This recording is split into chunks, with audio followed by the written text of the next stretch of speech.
راہ ایمان. Don't forget to subscribe our channel. بسم اللہ الرحمن الرحیم نحمده ونصلی علی رسول الکریم اما بعد. سبحانک لا علم لنا الا ما علمتنا انک انت العلیم الحکیم. اللہم علما نافعا وعملا متقبلا. اللہم صلی علی سیدنا مولانا محمد وعلی آل سیدنا مولانا محمد وبارک وسلم. صبر، شکر اور احسان مندی کے ساتھ ہمیں زندگی گزارنے کی ضرورت ہے. اور پچھلے ہفتے کفایت شعری پر کچھ باتیں آپ حضرات کے سامنے گوش و گزار کی گئی تھیں.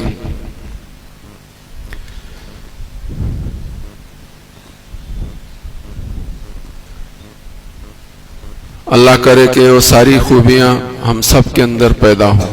اللہ نے جو دیا ہے اس پر صبر اور بہتر طریقے پر رکھا ہے تو اس پر شکر، اور جو کچھ بھی اللہ نے دیا یا کسی کے توسط سے ہمیں ملے اس پر احسان مندی. یہ وہ ساری صفتیں ہیں جس سے ایک انسان بہترین انسان بنتا ہے اور مسلمان بنتا ہے.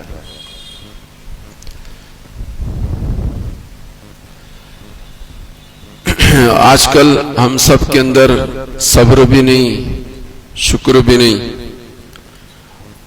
اور احسان مندی کی صفت بھی ہمارے اندر ختم ہو گئی. جبکہ قرآن کریم کے اندر خصوصی طور پر عدل اور احسان کا حکم ہر بندے کو دیا گیا ہے. ان اللہ یأمرکم بالعدل والاحسان، انصاف اور احسان. یہ دو چیزیں ایسی ہیں کہ اگر یہ ہماری زندگی میں ہو اور دنیا کے بسنے والوں کی زندگی میں ہو تو دنیا میں امن، چین، سکون رہے گا. عدل نہیں ہے، احسان نہیں ہے تو پھر دنیا کی گاڑی اور دنیا میں امن، چین، سکون نہیں آ پائے گا. تو عدل بھی ہونا چاہیے اور احسان مندی بھی ہونی چاہیے. قرآن کریم نے جگہ جگہ اس احسان مندی اور سیرت طیبہ کے اندر بہت سارے واقعات ہیں احسان مندی کے. ان واقعات میں سے ایک واقعہ پچھلے جمعہ میں نے آپ حضرات کے سامنے رکھا تھا کہ حضرت یوسف علیہ السلام پر ظلم ہوا. گھر کے ایک فرد نے ظلم کیا، حضرت زلیخا نے ظلم کیا. حضرت زلیخا نے غلط چیز کی طرف حضرت یوسف کو دعوت دی. حضرت یوسف علیہ السلام نے انکار کیا تو اس پر حضرت زلیخا نے اور مصر کی عورتوں نے حضرت یوسف علیہ السلام ہی کو بدنام کیا. اس میں حضرت یوسف علیہ السلام کی کوئی غلطی نہیں تھی. غلطی تو زلیخا کی تھی، اور بدنام کرنے میں کچھ حصہ مصر کی عورتوں نے بھی لیا تھا. تو یہ تو ظلم تھا حضرت یوسف علیہ السلام پر. اس کے نتیجے میں نہ صرف یہ کہ حضرت یوسف کو بدنام کیا بلکہ حضرت یوسف کو جیل میں ڈالا. حضرت یوسف کو جیل میں ڈالا اور 1-2 مہینے نہیں 7 سال تک حضرت یوسف علیہ السلام جیل میں رہے. 7 سال تک جیل میں رہے. قدرتی طور پر خدائی نظام اور غیبی نظام حرکت میں آیا اور حضرت یوسف علیہ السلام کے جیل سے نکلنے کے راستے اللہ ہی نے بنائے. وہ پورا واقعہ میں نے پچھلے جمعہ آپ حضرات کی خدمت میں رکھا تھا. بادشاہ نے خواب دیکھا، خواب کی تعبیر معلوم کی، لوگوں نے تعبیر بتانے کے بجائے یہ کہا کہ یہ تو غلط ایسے خیالات ہیں آپ کے، اس میں کوئی حقیقت نہیں ہے۔ ایک آدمی نے کہا کہ میں اس کی خواب کی تعبیر بتاؤں گا، جو بادشاہ کی خدمت پر مامور تھا، تو بادشاہ نے یہ کہا وقال الملک اتونی بہ، اس آدمی کو میرے پاس لے کر آؤ۔ حضرت یوسف علیہ السلام کو میرے پاس لے کر آؤ، جیل میں تھے۔ تو حضرت یوسف علیہ السلام نے کہا نہیں آؤں گا نہیں۔ کیوں نہیں آئیں گے؟ فرمایا کہ فَاسْأَلْهُ مَا بَالُ النِّسْوَةِ اللَّاتِي قَطَّعْنَ أَيْدِيَهُنَّ إِنَّ رَبِّي بِكَيْدِهِنَّ عَلِيمٌ۔ جاؤ تم بادشاہ سلامت سے معلوم کرو کہ ان ہاتھ کاٹنے والی عورتوں نے، زلیخا نے عورتوں کو بلایا تھا اور ان کے ہاتھوں میں پھل دیے تھے اور چھری دی تھی کہ اس کو کاٹنا ہے اور کھانا ہے، اس کو کاٹنا اور کھانا ہے۔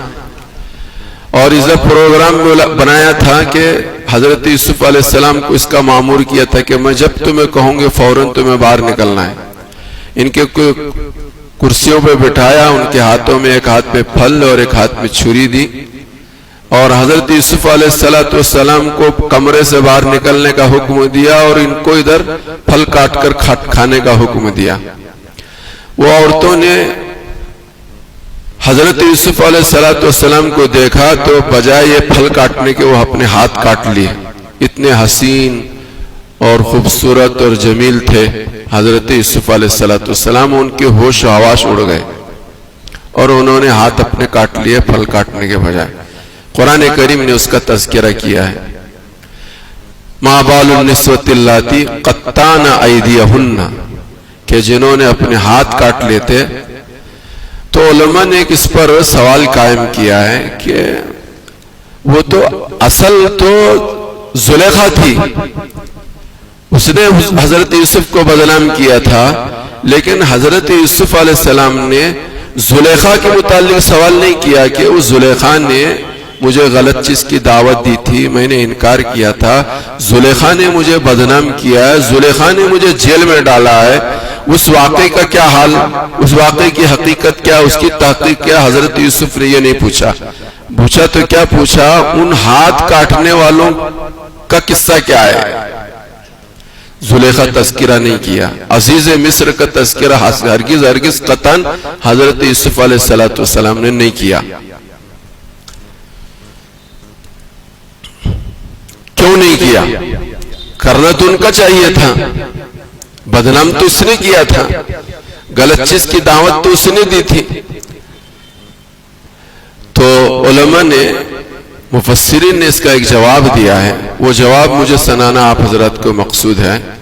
فرمایا کہ در حقیقت عزیز مصر کی بیوی نے گرچہ ان کے اوپر ظلم کیا، ان کو ایک برائی کی دعوت دی اور ان کو جو ہے ظالم ٹھہرا کر اور ان کو جیل میں بھیجا، اور 7 سال کی سزا ان کی وجہ سے انہوں نے پائی، یہ سب اپنی جگہ پر، لیکن اس کا شوہر، زلیخا کا شوہر عزیز مصر حضرت یوسف علیہ السلام کو خرید کر اپنے گھر لایا تھا، اور گھر لا کر ان کی بہترین، ان کے رہنے کا، ان کے کھانے کا، ان کے بقیہ ضرورتوں کا بہترین انتظام کیا تھا عزیز مصر نے۔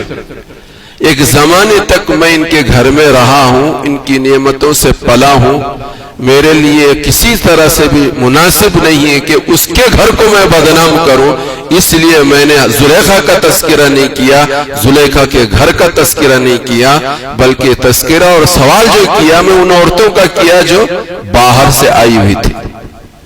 اس کو کہتے ہیں احسان مندی، اس کو کہتے ہیں احسان مندی۔ تو ایک چیز تو یہ ہے کہ ہمارے اندر احسان مندی بھی ہو، اور اس کے ساتھ کفایت شعری۔ آدمی میں احسان مندی، کفایت شعری، یہ ساری خوبیاں نہیں رہتی، اور حرص و ہوس اور خواہشات ایک ایسی چیز ہے کہ جس کی کوئی انتہا نہیں، جس کی کوئی حد نہیں۔ جتنا آدمی خواہشات کو پورا کرنے کی کوشش کرتا ہے وہ آگے ہی بڑھتا چلا جاتا ہے. خواہش کا اینڈنگ اور خواہش کی تکمیل کسی جگہ پر جا کر پوری نہیں ہوتی. جب تکمیل پوری نہیں ہوتی تو خواہشوں کو پورا کرنے کا آدمی غلام بن جاتا ہے اور اس کا خوگر بن جاتا ہے.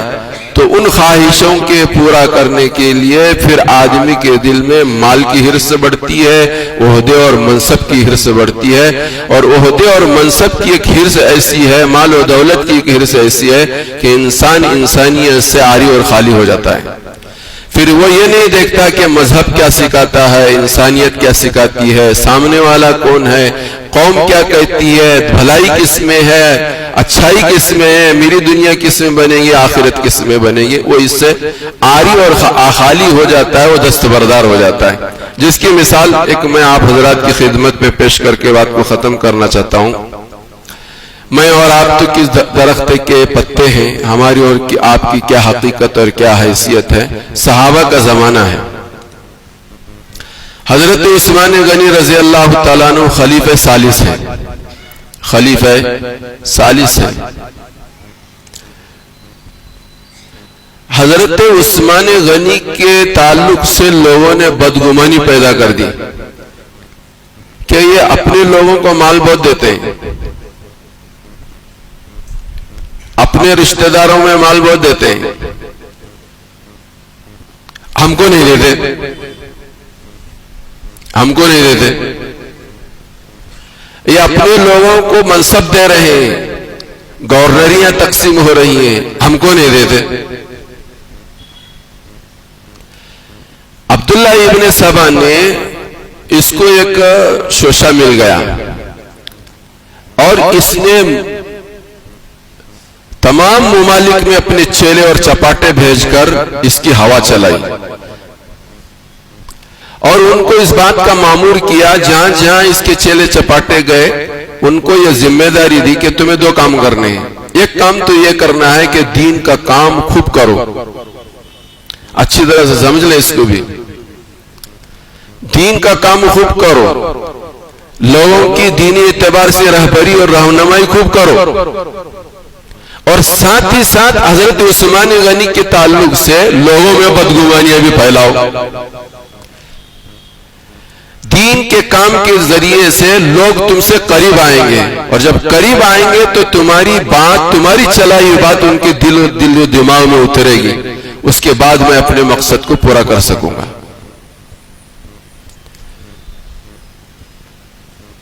ہر زمانے میں یہ حکمت اور یہ تدبیر, یہ راستہ بد باطن لوگ چلاتے رہے ہیں اور چلتا رہا ہے, یہ سلسلہ چلتا رہا ہے, جس کا نتیجہ یہ ہوا کہ کوفہ, بصرہ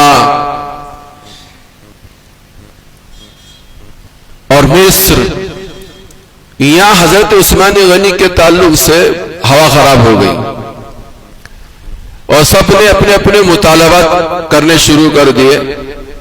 اور حاجیوں کے بیس میں ایک قافلے کو مصر سے بھی, کوفہ سے بھی اور بصرہ سے بھی, حاجیوں کے لبادے میں ان کو مدینہ طیبہ بھیج دیا گیا, اور اسی نیت سے کہ ہمارے مطالبے پورے کیے جائیں.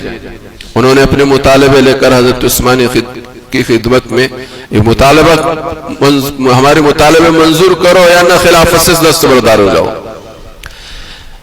حضرت عثمان غنی رضی اللہ تعالیٰ عنہ کو معلوم ہوا تو حضرت عثمان غنی بڑے پریشان ہوئے کہ یہ اور ایک نیا فتنہ, فتنے تو پر فتنے اٹھ رہے ہیں, ایک نیا فتنہ کھڑا ہو رہا ہے. اور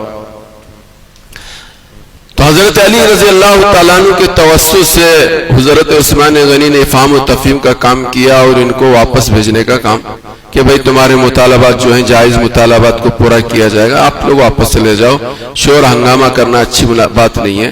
یہ کہہ کر افہام و تفہیم کے ساتھ ان کو واپس بھیجنے کے لیے تیار کیا گیا, اور واپس بھی وہ قافلہ کوفہ سے آنے والا, بصرہ سے آنے والا اور مصر سے آنے والا واپس بھی آیا. یہ درمیان میں نہیں پہنچے تھے. اب ایک بدماش نے ایک خط لکھا حضرت امیر المومنین حضرت عثمان غنی کی دستخط کے ساتھ. حضرت عثمان غنی کو اس کی عطا بھی نہیں اور پتہ بھی نہیں کہ یہ لوگ تمہارے ملک میں آ رہے ہیں ان کے پہنچنے سے پہلے، ان کے پہنچتے ہی ان کے سر قلم کر دیے جائیں. یہ اس میں لکھا ہوا تھا. یہ حضرت عثمان غنی کا خط نہیں تھا، حضرت عثمان غنی کی طرف منسوب کر کے کسی آدمی نے بھیجا تھا، اور وہ آدمی اس قافلے تک پہنچا تھا. قافلے والوں نے اس کو پہچان کر، ان کو بھانپ کر اس کو پکڑ لیا اور انہوں نے اس کو خط نکال لیا. تو یہ پھر اور کیا کہتے ہیں، بدظن ہو گئے. حضرت عثمان غنی سے واپس جا رہے تو پھر مدینے کی طرف آئے. تو ہر زمانے میں لوگوں کے ذہنوں کو خراب کرنے کا کام روز اول سے چلا ہے اور آج تک چل رہا ہے، قیامت تک چلتا رہے گا. اس کا پتہ لگانا بہت مشکل ہے کہ کون کیسا ہے، کون کیا ہے، کون قوم کا ہمدرد ہے، کون دین و مذہب کا پیرو ہے، کون اللہ اور اس کے رسول کو خوش کرنا چاہتا ہے. یہ صحابہ کے زمانے کی بات میں آپ حضرات کے سامنے رکھ رہا ہوں. بہرحال یہ آدھے راستے سے پھر واپس آ گئے، اور پھر انہوں نے حضرت عثمان غنی رضی اللہ تعالیٰ عنہ کے گھر کا محاصرہ کیا، اور 40 دن تک محاصرہ رہا. نہ کسی کو اندر جانے دیتے ہیں اور نہ کسی کو اندر کے آدمی کو باہر آنے دیتے ہیں. نہ کھانے پینے کی چیزوں کو اندر جانے کی اجازت ہے، نہ پانی پہنچانے کا کوئی نظام ہے، نہ اناج دانا پہنچانے کا کوئی نظام. کوئی جانا بھی چاہتا ہے تو روک لیتے ہیں. حضرت علی جانا چاہتے تھے، روک لیا. ام المومنین جانا چاہتی تھی، کچھ چیزیں لے کر وہ حضرت عثمان غنی کی خدمت میں لے جانا چاہتی تھے، ان باغیوں نے ان کو روک لیا. تو اس طرح سے 40 دن تک محاصرہ رہا امیر المومنین خلیفۃ المسلمین حضرت عثمان غنی رضی اللہ تعالیٰ عنہ کا. بہت تفصیلی واقعہ، اس سے پہلے بھی شاید میں کسی موقع پر آپ حضرت کی خدمت میں رکھا تھا. حضرت عثمان غنی رضی اللہ تعالیٰ عنہ کے خدمت میں حضرت مغیرہ ابن شعبہ رضی اللہ تعالیٰ عنہ گئے، اور انہوں نے کہا امیر المومنین خلیفۃ المسلمین، آپ حکم دیجئے، ہم آپ کا ساتھ دیں گے اور ان باغیوں کا مقابلہ کریں گے. ہم اچھی طرح سے آپ بھی جانتے ہیں، ہم بھی جانتے ہیں کہ آپ حق پر ہیں اور یہ باطل ہیں. آپ حق پر ہیں اور یہ باطل ہیں، ان سے مقابلہ کرنے کی اجازت دیجئے. حضرت عثمان غنی ایک مطالبہ یہ رکھا حضرت مغیرہ ابن شعبہ نے. دوسرا مطالبہ یہ رکھا، اگر یہ مطالبہ آپ کو منظور نہیں ہے تو گھر کے کسی دیوار کو توڑ کر اس جگہ سے سواری پر سوار ہو کر مکہ مکرمہ چلے جائیے، وہاں آپ امن سے رہیں گے، اطمینان سے رہیں گے. یہ بھی مطالبہ آپ کو منظور نہیں ہے تو ملک شام چلی جائیے، وہاں کے لوگ بہت وفادار ہیں، ملک شام کے لوگ بہت وفادار ہیں، آپ وہاں چلے جائیے. حضرت عثمان غنی رضی اللہ تعالیٰ عنہ نے فرمایا کہ میں پہلا خلیفہ نہیں بننا چاہتا کہ جو امت کا خون ریزی کرے. امت میں خون ریزی جس خلیفہ کے ذریعے سے ہو، ان خلیفاؤں میں سب سے پہلا خلیفہ میں بنوں گا. میں ایسا خلیفہ بننا نہیں چاہتا. میری مدد یہ ہے کہ میرے خاطر تم میں سے کوئی ایک بھی میری دفاع میں تلوار نہ اٹھائے، تم میں سے کوئی ایک بھی میری دفاع میں تلوار نہ اٹھائے اور اپنا خون نہ بہائے. میں تو یہ چاہتا ہوں کہ کوئی بھی آدمی میرے خاطر میرے دفاع میں مقابلہ اور دفاع نہ کرے. یہ حضرت عثمان غنی رضی اللہ تعالیٰ عنہ نے صحابہ کے سامنے، جو ان کے مشیر تھے، 700 لوگ تھے حضرت عثمان غنی رضی اللہ تعالیٰ عنہ کے گھر کے اندر 700 لوگ تھے، اور سب کے سب آپ پر جان نثار کرنے کے لیے تیار تھے، لیکن کسی ایک کو بھی حضرت عثمان نے اجازت نہیں دی کہ آپ ان کا دفاع کریں اور ان کے سامنے کھڑے ہو جائیں.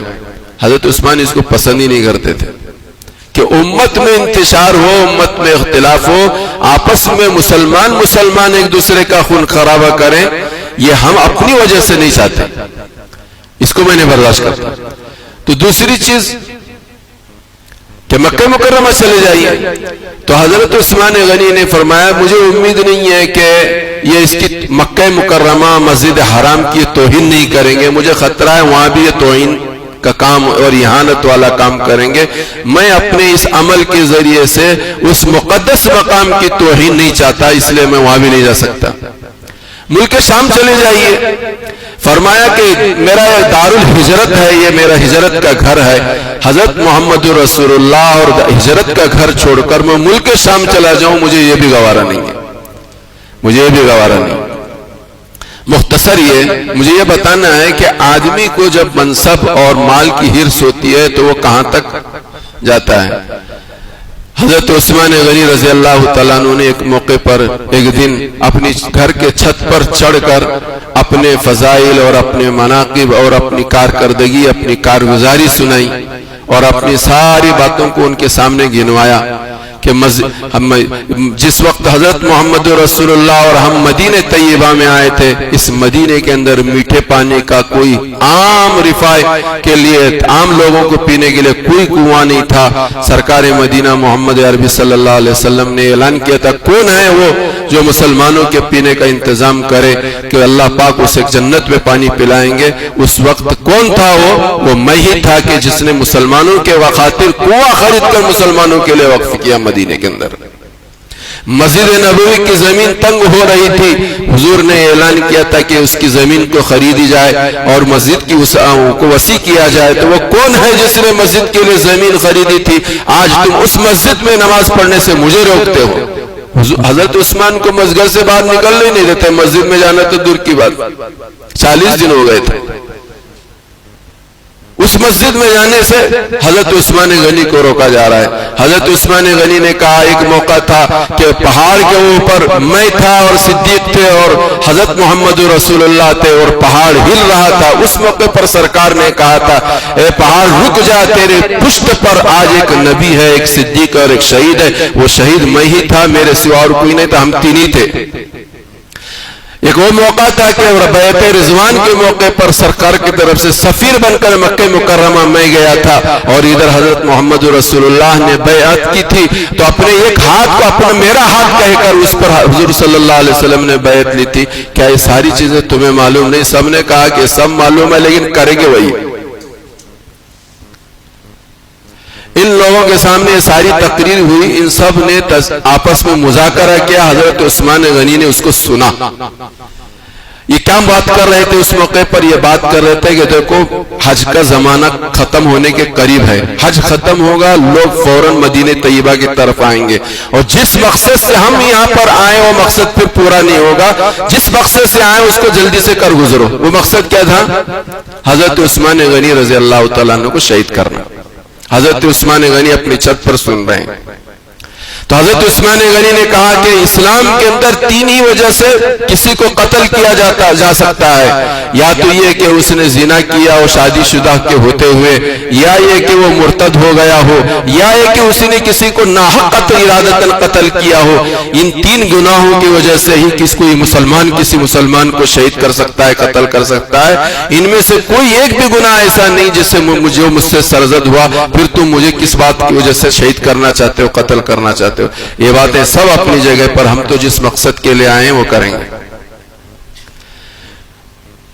ایک دن حضرت عثمان غنی رضی اللہ تعالیٰ عنہ کی چھت پر چڑھنے والے 4 لوگ تھے۔